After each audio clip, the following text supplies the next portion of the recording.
What's up, folks? Welcome to this episode of OMOiOS, Old Men, Old Iron, Old School. And I'm here today in West Boylston, Massachusetts on a beautiful fall day. Look at these trees, huh? This is what New England's all about right here. And we're going to have a sit-down interview with my friend OSJ. You've met him. You've seen him on other videos. It's time you get some history on this guy. He is a great rider, really kind of a motorcycle historian. He owns Old Iron, and we're going to see some of that today. There he is. Hey. What's up, Jim? How are you, buddy? Good, how are you? Good to see you. So we're going to be taking a look at some iron in here. This is the secret location for some of my motorcycles. So we'll have to keep the address kind of hidden. You know? Okay, you got it.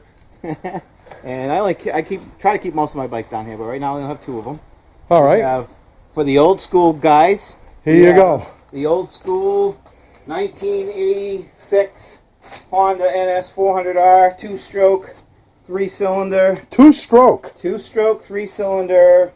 Jeez, who could get it done with 2 strokes? I don't know. That's it. There's 3 of them. Come on. See, look, one there, one here. And this is a 3-cylinder. This is a V3. A V3, guys. So now look at that. All right. Here's the thing. I'll bet. How many of you guys knew that they even made a V3 2-stroke motorcycle? That is so flipping cool. Now, how come we don't see those all over the road, or never did? Well, this was never actually brought into the States. Uh-oh. This is bootleg. This is a gray market bike.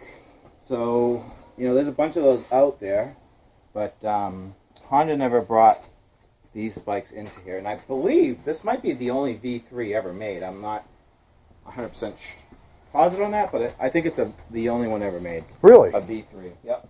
Motorcycle ever made. And let's fire it up. Can we fire it up for Sure, absolutely. And I see Freddie owned it. This is a Freddie Spencer replica. So Freddie Spencer. Freddie won the 1983 500cc championship on a V3 500 race bike. So Honda came out with this as a tribute to him. The bike has not been started in a couple of months. Wait a minute. Hold on a second, Jim. Hold on a second. Yes. Okay, guys. Here's where we get down to the old men. How old are you? 52. 52. You got to be at least 50 to be an old. Well, you got to be at least 50 to be an old man. But here's the thing. How do you know if you're old school? How do you know if you're old school, Jim? You know how to start a bike like this. Well, you just push the button, don't you? Yeah. Yeah. There's no button here. Come on. Nope, just an on-off. Oh, you got to roll it down the hill? You could do that. You could do that. Yeah.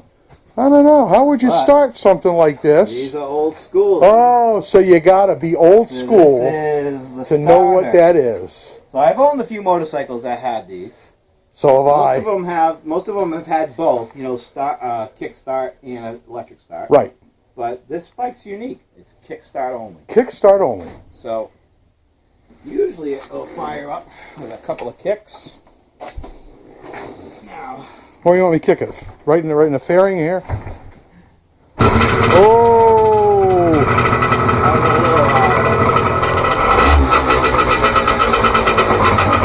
hopefully you have a good microphone on that. 'Cause maybe if you're not... I doubt we'll be able to hear much with this running. It is a very loud bike. And look at the smoke. Look at the smoke.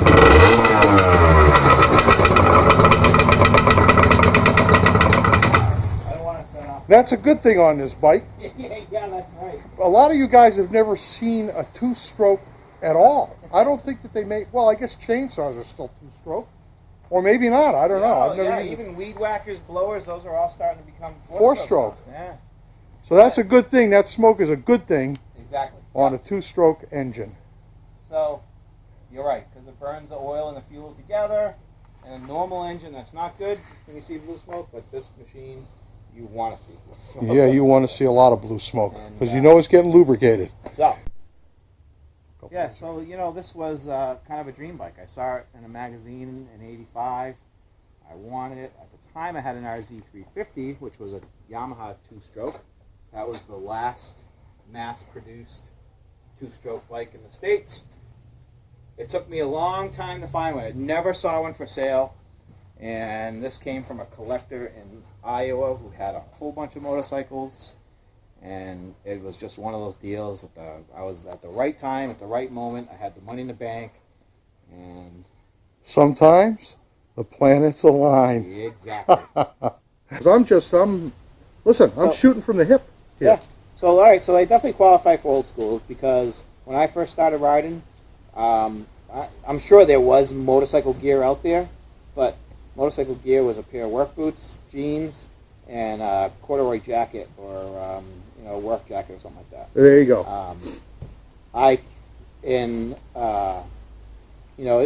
My first motorcycle jacket was probably in the late '80s when I could afford to buy a $100 jacket, Heingerke, my rain, or if I was cold, I didn't have an electric vest or a heated jacket. Right. I'd stuff newspaper there you go. That's old school. That's old school, baby. Yeah. Now, I don't do that anymore. No. But that's okay. Okay, because I enjoy new school. Like, I enjoy having a Gerben jacket and nice and warm and absolutely, but you've been there is the point. Yeah, I've been there. You've slept next to your motorcycle on the ground. Yeah. Or you've slept on your motorcycle like I have. Yeah. That brings back good memories, like just hopping on my CB450 and riding out to my girlfriend's house and not being able to sneak into her bedroom at night, and I would just ride down the street, park in a field, some farmer's field, and I had a blanket in the back of the bike, and I would just lay there on the ground next to the bike, listening to the air cooled. Remember those air cooled things? Oh, they pop and crack and all night long, or for at least an hour after you stop, and lay there on the ground right next to that motorcycle. And next morning, I did tours like that, around New England, just nothing planned. Well, let's talk a little bit about that. When did you first get into motorcycling? 1983. And was it love at first sight? Yeah.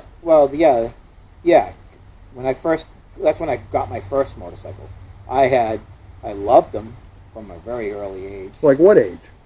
Maybe second or third grade. I remember. So you were conscious of motorcycles from the time that you were 7 or 8 years old. Yeah. Because where we lived, our neighbor had my best friend who lived next door. His dad had a Harley. Yep. And I remember my first sitting with my dad at an intersection in his work van and a motorcycle parked next to me. It could have been a Harley, could have been a Honda. I don't remember what it was, but I know I was probably second or third grade and just looking at that guy on a motorcycle thinking, that is the coolest freaking thing in the world. I wanted to do that. And now let me ask you this. How did your parents feel about it, about you riding a motorcycle? They didn't care at all. No? Nope. Your mom didn't worry about it? Or Nope. And matter of fact, my dad never rode with me. My mother rode with me when I was in high school. Oh, no kidding. On the back of the motorcycle, yep. So I never had a dirt bike growing up as a kid. I had bicycles, but I never had a dirt bike. And it wasn't until I was a sophomore in high school, or somewhere between freshman and sophomore year, when I was helping my brother-in-law work for the summer, and he paid me in 1972 CB450. That was my payment. A CB450. Yep. 2-cylinder, vertical twin, flat seat. Yep. Its big brother was the CB500. Yeah, they had the 500, they had the 750. Yep. And but yeah, that bike. So that summer, I didn't have my license. It was I was 15 years old, I guess. And so he lived on a lake, little fire roads all around the lake. I was helping him convert his summer house to a winter house in the summertime. And he gave me that bike, showed me how to ride it, and I spent that whole summer practicing riding around on a dirt road. So he gave you an 11-year-old bike. Yep. And how much? And you worked for him all summer long. All summer long. How much was the bike worth? No clue. Come on. Probably $500, maybe. So the guy owes you some money. Yeah. I would say the guy owes you some money. He was like a second father to me. That was my brother-in-law, Dennis. I know about those second fathers. I know about the first fathers, too. He taught me how to drink, because that was the other thing. Carlin Black Label was like $1.99 a case, and all we did that summer was I'd work all day, he was a pharmacist. He'd work a regular job and then come home, and we'd put a foundation in that house, and that was a good time. Listen, he taught me how to grow up. It was a good. He was the man in your life. He was the yeah. The big brother example. Yeah, yes, exactly what he was. He was the big brother. Yep. Yeah. He took me when I turned 21. He took me to a strip joint. He was. He's still around. I still love him. He's still a great guy. So. And how was it stripping? I made a ton of money that night. I'll bet. Yeah, there's a lot of dirty old men out there. Oh yeah. So I know that you've kind of taken to dirt riding. Yeah. How do you feel about that compared to street riding? Well, if I'm on that Triumph right there, yep. Dirt bike, dirt roads, fabulous. Yeah. If I'm on this bike or the ST or the two-stroke, right, stay way the hell away from dirt roads. Okay, but here's the question: when you get ready to ride in the morning, which do you say? You know what? I just really want to ride dirt. Yeah. Right now, I think I would probably have to say I'm really leaning towards more dirt. More dirt. And I would guess that the reason for that is you just have an excuse to not wash your bike. Exactly. There you go. Although, listen, look at this bike. Now, Jim tells me he's never washed that bike. This one, when I first bought it, I probably washed it a half a dozen times. Yeah. But as you can see. How many coats of wax on that? No coats of wax on his prized possession, the 800 Super Sport. Yeah. I didn't think they made wax for motorcycles, do they? No, they don't make wax. They don't make wax. So dirt right now. Okay. Yeah. Now, one of my interests is whether you like to ride solo or two up. I really, you know what? I like two up because I'm in love. And I got a girl that I'm trying to get her to enjoy the motorcycle more. She's very new to motorcycling. Yeah. So I enjoy the company having my girl with me. Mm-hmm. Dirt and street? Well, that's a little bit of a challenge because dirt is harder with two up. Right. And she's new to it. Yep. So. And so are you kind of a little bit too. Yeah, I'm very new to it. Yeah. So I would say two up, I'm definitely more leaning towards pavement. Yep. And by myself is when I'll be in the dirt. So, okay. Now, you just recently went on a dirt ride with Kelly on the back. Yes. And how did that go? It went really well. Did it? Yeah, it really did. Nobody got hurt? Nobody got hurt. Nobody got insulted? Couple people went down, which is kind of common. I mean, I've dropped that bike on some gnarly dirt sections. Right. And there was one hill. You got to pause. So that dirt ride was pretty good. We had one spot where there was a bunch of, I don't know if there was a bunch, I know a couple people fell. It was a gnarly downhill, and we turned around. So I didn't want to chance it. After we did that, we went down the hill. We were at the top of the hill. It was, they call them baby heads, big rocks about the size of baby heads, and lots of leaves. It was a challenging spot. So we turned around, so we didn't do it. And as soon as we got down the bottom of the hill, Kelly says on the intercom, she's like, fuck it, we should have just done that. Really? And, yeah, so. So she's actually got bigger balls than you do. She kind of does. But it's a different type of riding. It's a completely different type of riding. Now, let me ask you this, OSJ. Yes. What is it that attracts you to riding on dirt after having ridden on pavement for all these years? All of a sudden, you're a dirt guy. What is it about dirt riding that you say, I got to do that? It's like a new world. I've only ridden in New England, pretty much. I mean, I've been riding a long, long time, and I have a lot of miles, and I've done every paved road in New England, yep. probably, or Northeast. And hi, Lizzie. West. Hello, Miss Elizabeth. I've never done like out west. I've never, most of my riding is very specific in this area. But once you get on a dirt and you're riding in 20 minutes away from where I live, I'm on these roads I've never been on before, and it's like a completely different world. It's amazing. So it's something new. Completely new. Yeah. Something new and different. Yeah. And let me ask you this, because I'm not a dirt rider. The scenery is completely different. You see a different side of New England. You see a different side of your area that you've never seen before.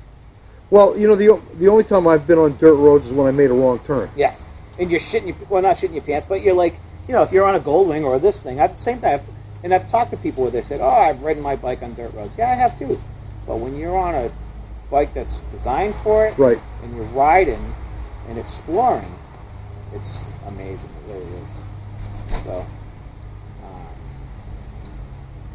Now, let me ask you this. What would now that you've experienced dirt, what would your dream dirt ride be?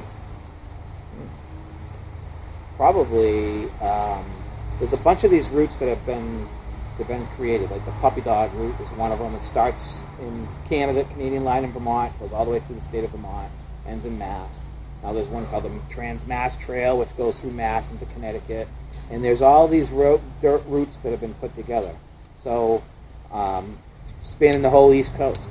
So what would be like my dream ride would be to start at the Canadian line and just ride as far south as I can, or west or east, on dirt. On dirt for days. Dirt for days, yep.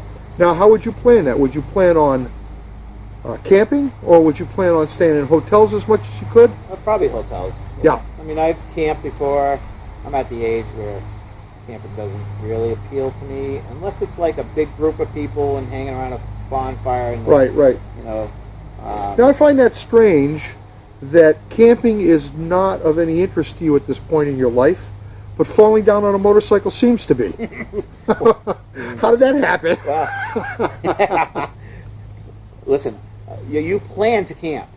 You don't plan to fall down. Well, that's and true. And you don't want to. So when you want to camp, when you're camping, you want to camp, right? Right. But when you're riding dirt bikes, dirt roads, you don't want to fall. So the idea is not to fall. But can't you kind of count on it at some point? Yeah, you know, well, it depends on kind of how you're riding. So as you get a little bit more experienced in it and a little better at it, then you start riding the dirt roads like you ride the twisties. But it's a little different. Instead of leaning into a corner and enjoying that, you know, a twisty road, which we all do on a motorcycle, right? Well, most of us that enjoy that type of riding. Right. When you're on one of these things and you're going through a corner and you're letting the bike kind of move around behind you, and as you're getting into that corner, you give it a little gas, and that rear end comes around a little bit, and you do a little fishtailing. Because there's a loss of traction is okay on a dirt bike. And yeah, geez, that's the way I like to ride a street bike. Yeah, you know, like back in the day, I mean, I used to, not purposely, but I've slid my rear tire on pavement. I have too. But I don't anymore. And not purposely either. Yeah, you know what? Exactly. So, but on these things and those types of rides, you can do that, and it's fun. It must be a good feeling. Yeah, it is. It really is. Yeah. But you're pushing that envelope, you know? Right. So you got to be... We're back to pushing envelopes here. Yeah, exactly. That seems to be a common thing with some motorcyclists. Yeah. Do you think it's a common thing with all motorcyclists? Do you think that just riding a motorcycle is pushing kind of an envelope of some kind? Clearly. Now, whether somebody acknowledges that is a different thing, but it clearly is, and that might be the difference between someone old school and someone new school. Every time I get on that motorcycle, I know that there's a chance that something bad could happen. Right. And you can be driving your car on a little fender bender, and we've all had them. Right. And nothing bad happens. Right. Other than expensive, or you get a dent in your car. You can have a little fender bender on two wheels, and you can be crippled or hurt, broken bones, or even death. You know, you can get seriously injured. It's really, really easy on a motorcycle. Okay, so then let me ask you this, and you can only answer this for yourself, I know. Yes. Why do you do it? Why do you take that risk? For me personally, it's because it's just in my blood. It's just who I am. I can never not have a motorcycle and not ride. It's just who I am. Whether it's, like you said, like I'll ride to go get a pizza. Right. Or I'll ride to go to the Tail of the Dragon, right. And do 2 weeks. Or it's just who I am. And you can't get it out of you. I can't get it out of me. So this brings me to another question. I've been contemplating this. Kind of did a video about this on the way down to Pennsylvania, well, where I was going, on my trip, anyway. But here's what I want to ask you, Jim, because I think a lot of motorcyclists feel the same way. It's in your blood. And, you know, I'm a guy who experienced not being able to do that. I'm a little bit closer to it than maybe you or other guys who haven't been able to not, who haven't been able to not ride. Is that a double negative? Could be. Could be. Here's what I want to ask you. Have you ever contemplated the day when you would not be able to ride? Never even thought about it. Never thought about it. See, I think about that all the time because I couldn't ride. Yeah. I think it's one of those things about amongst motorcyclists is you just don't talk about it. You know what I mean? So, like, I know there will be a day when that will happen where I won't be able to physically do it because of old age or Right. my eyesight or something Right. like that. But you don't talk about it. You don't think about it. Okay, but here's the thing. Here's the thing. This is Have Moto Will Travel. Yeah. Old men, old iron, old school. Yeah. And I ask the questions that no one will. There you go. I want you to contemplate the day that you won't be able to ride, how that's Well- going to make you feel. I want tears, Jim. There'll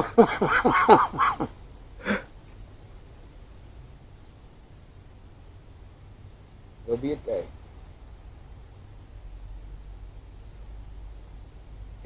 I thought we were having a moment. I thought we were having a moment. Listen, I guess that if you're going to get a moment out of me, that could be it. But the good thing about nowadays is it's not going to go from I can ride to I can't ride. Because I appreciate and I could see myself in something like a Euro sidecar, which might be a little bit easier. If my legs are just getting a little too old and I can't hold my bike up. But I know those are tricky to drive as well. Or a Can-Am Spider. Slingshot. I could see myself owning a Slingshot right now. I've considered buying one just to see how they are. So, and even though that's probably more of a convertible versus a motorcycle, still legally a motorcycle. Right. So maybe there's a good transition thing that I could do. Would you own a trike? Yeah, I would own it. Okay. Absolutely. If I couldn't ride two wheels, I would. So it's a lot about just being out in the wind. Yeah. I really have not given it really any thought other than what I'm thinking right now. So, just because I'm hoping, I'm 52, so I'm hoping that I got friends that are close to 80 that still ride. So I'm hoping I got 25 good years of riding left in me. True. I hope, like everybody, I just hope that when my day's done riding, that or I can ride up until the day I die. That's what I'm hoping. Yeah. So listen, we're going to do motorcyclists' next best thing, or next most favorite thing to riding motorcycles. Oh, well, wait a minute. It might be the third best thing. I'm trying to think here. But we're going to go get something to eat. All right. And I think we should end it on that.